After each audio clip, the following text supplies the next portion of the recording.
저와 여러분 하나님 다 믿으시죠?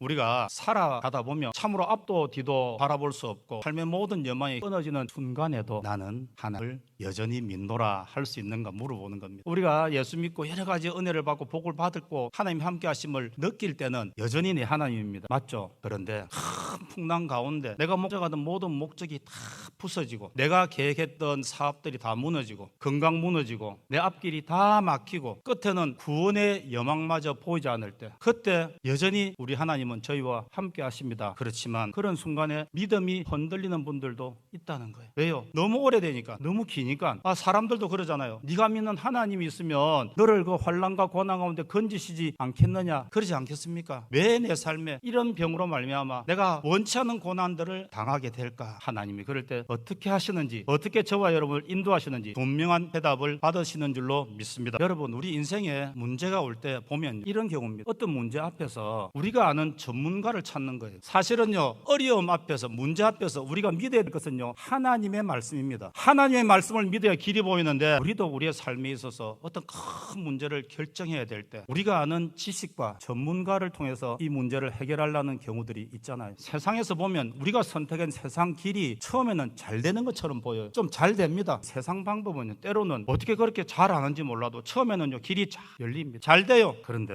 성경 보니까요 내가 하나님의 말씀 듣는 것보다 하나님의 사람 말 듣는 것보다 세상의 전문가 말 듣는 것이 훨씬 나았네 하고 순하게 불면서 좋아할 그때에 얼마 안 돼요. 여러분 여기가 중요한 겁니다. 잘 되는 것 같은데 그거 얼마 안 되는 거예요. 잠시 죄악의 낙을 누리는 것에 끝나는 거예요. 잘 되는 것 같아도 절대 잘 안 됩니다. 왜요? 하나님이 개입하시기 때문에. 세상 사람들은 관계없습니다. 전문가 말 듣는 게 맞죠. 세상 사람들은요 통계를 믿는 게 맞죠. 그런데요 우리는 하나님의 사람입니다. 하나님의 말씀을 들어야 되는 거예요. 겉으로 볼 때는요 잘 되는 것 같습니다. 순풍에 돛단 듯이 나가는 것 같습니다. 그 바람이 불 때요 보통 사람들은 그 바람을 이겨보려고 최선을 다합니다. 할 수 있는 걸 다 동원합니다. 그 자연 앞에서 그 문제 앞에서 내가 아무것도 할 수 없다는 것을 깨닫기 시작하는 거. 서서히 천천히 몸의 모든 힘을 빼고 다 맡길 수밖에 없는 상황까지 끌려간다는 거예요. 우리 인생에 이런 일이 안 생기면 좋겠지만 우리 인생을 살아보면요 이런 광풍들이 몰아칩니다. 믿는 사람이건 믿지 않는 사람이건 인생은 큰 바다와 가고 그 바다에 항해하는 우리가요 바다가 한번 미치고 나면요 아무도 감당할 능력이 없는 거예요. 그 고난 중에서 우리는 어떻게 해야 됩니까? 1단계는요 보니까 내가 세운 계획 내가 세운 세상의 목적들 이것들이요 광풍 앞에서는 아무것도 아니라는 거예요. 내가 그것을 버려야 산다는 거예요. 성경은 단순하게 이 사건만 이야기하는 것이 아니라도 이 사건 속에서 우리한테 주시는 말씀은요 내가 세운 계획 이게 주님과 마음이 같지 않으면요 반드시 그는 버려야 된다는 거예요. 그 다음 주는 뭔지 아십니까? 완전히 주님 앞에 다 내려놓는 것. 이것까지 자기들 손으로 다 내버립니다. 왜 이런 일이 생깁니까? 주님 만난 사람들의 특징이 뭡니까? 주님 만난 사람들은요 내 인생의 목적과 내가 가고자 하는 길을 버려두고 내려두고 포기하고 주님의 길을 가는 겁니다. 주님은요 내 인생의 목적이 산산이 부서진 그곳에서부터 다시 역사하기 시작한다고요. 오늘 이런 경우에 만난 분들이 얼마나 많습니까? 자기 삶의 모든 계획 성공하려고 했던 것들 자기가 꿈꾼 모든 것들이 산산이 세상 앞에서 부서졌을 때 그때 주님은요 내 지성이 끝났을 때 주님의 영성이 시작하는 건 아닙니까? 내 육신이 끝났을 때 주님이 시작하신대도요. 그럼 그걸 모르는 사람은 끝까지 버티는 거예요. 죽기 살기로 버티는데 주님 앞에 이길 자가 없습니다. 빨리 포기하고 빨리 내려놓고 빨리 다 바다로 던지는 것이 하나님의 인도를 받는 방법이라도요 우리가 아직도 이것만은 안 돼 하고 붙잡고 있기 때문에 그 풍랑이 거치질 않는 거예요. 내가 쉽게 내려놓는 것은요 남들도 내려놓습니다. 그런데 각자마다 내려놓지 못하는 것들이 있다대요. 이것만은 안 된다 이것만은 안 돼요. 때로는요 하나님이 하나님의 자녀를 되찾기 위해서 바다의 풍랑을 예비할 때도 있습니다. 내 자녀를 찾기 위해서 아프고 힘들지만 그 풍랑을 예비해서 목숨이 경각에 달리는 순간까지 몰고 가시는 그 하나님, 당하는 사람도 아프지만 그 하나님은 얼마나 가슴이 아프겠습니까? 때로는 부자 돼서 오면 좋죠. 건강해서 오면 좋습니다. 자녀들도 다 잘 되고 모든 것이 샬롬하면 좋겠습니다. 그 모든 것들이 하나님을 찾지 못한다면 때로는 하나님이요 물질을 줘서 내보내게 하잖아요. 그리고 나서 네가 믿는 그것이 끝났을 때 그것을 준 분이 누군지 그것을 네게 끊임없이 한 번도 모자람이 없이 한 분이 누군지를 깨닫게 하는 것 그것 때문에 그것이 사라질 수도 있다는 거예요. 예수 믿으면 순풍에 돛 달고 자녀들도 잘 되고 건강도 좋아지고 재산도 막 늘어나고 아파트 평수도 커지고 하면 좋겠지만 때로는 그것이 아닐 때도 있다는 거예요. 하나님은 하나님의 자녀를 찾기 위해서 그 물질이 끝날 때까지 기다리시는 거죠. 이 풍랑 가운데서 앞에서도 그렇게 하시는 거예요. 구원의 소망이 끝나고 살 소망이 끝난 그때까지 몰아붙이는 이유는 자기를 의지하지 않고 오직 죽은 자를 다시 살리시는 하나님만 의지하게 하려 하십니다. 우리 삶에 드려지는 모든 일들이 힘들고 어렵지만 살 소망이 끊어지고 사형 선고를 받은 것 같지만 그래도 그 안에서 하나님을 발견한다는 거예요. 세상 모든 것을 바꿔서라도 그 하나님을 만날 수 있다면 그것이 더 소중하다는 거예요. 세상 소망이 끝난 가운데 하나님 만납니다. 성경 중에서 사도 바울처럼 그런 고난 받은 사람이 있습니까? 없는 것 같아요. 어떤 사람은 신앙생활을 이렇게 하고 싶은 사람이 있는 것 같은데 여러분 큰일 납니다. 매번 죽을 뻔하고 매번 매 맞고 죽었다가 되다 놓으니까 다시 살고 이렇게 어째 삽니까? 그래서 그 성경을 주신 거예요. 우리는 이렇게 살지 말라고 이렇게 믿지 말라고. 우리가 그런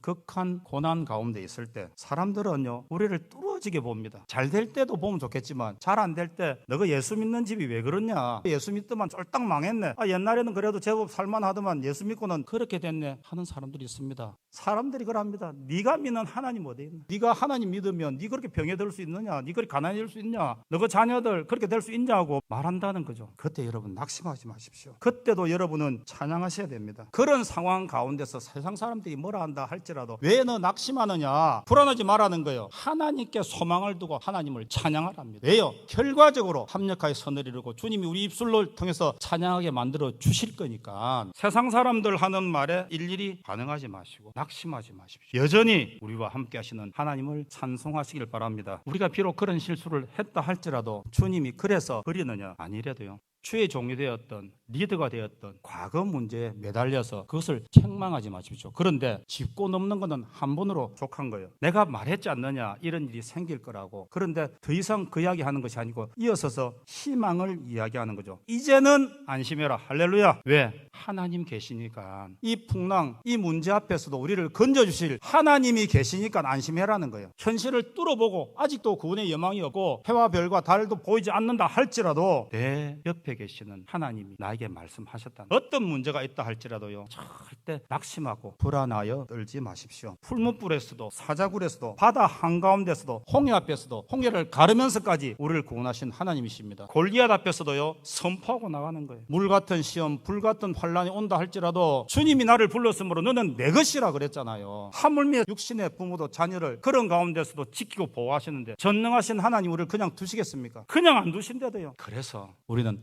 엉거주춤하지 말자. 여기도 아니고 저기도 아니고 저쪽으로 갈까 저쪽으로 갈까 하는 이렇게 하지 말라는 거예요. 내가 섬기는 하나님, 그분이 분명히 나의 하나님이면 반드시 나를 구원한다는 거예요. 어떤 환경과 어떤 여건 속에서도 세상의 지식과 지혜가 우리를 인도하지 못합니다. 하나님이 너의 하나님이면 내가 하나님 편에 섰다는 걸 확실히 이야기해야죠. 나의 속한 바, 나의 섬기는 하나님이 우리를 구원하실 겁니다. 내 곁에 서서 그 풍랑 가운데서도 모든 사람이 풍랑 가운데서 힘들고 어렵고 죽겠다 이야기할 때도 내가 섬기는 그 하나님은 나에게 이야기하시는 거예요. 두려워하지 말라. 내가 가이사 앞에 서야 하겠고 또 하나님께서 나와 함께 항해하는 모든 자들을 다 주셨다. 여러분과 함께하는 자들이요 여러분 때문에 덕보는 겁니다. 이 땅도 마찬가지고 대한민국도 마찬가지고 믿는 저와 여러분의 사명 때문에 살려두시는 거예요. 정당히 대한민국을 잘 살게 합니까? 정치하는 사람들이 우리를 잘 살게 합니까? 아니래도요. 희망이 어디 있습니까? 그런데도 우리는 우리가 속한 바 우리의 하나님이 이 나라의 민족을 이끌고 나가십니다. 교회를 이끌고 나가시는 거예요. 여러분의 가정을 이끌고 나가시는 겁니다. 믿고 의지하실 때 그분이 그렇게 하십니다. 그래서 바울의 마지막 고백이 뭡니까? 나는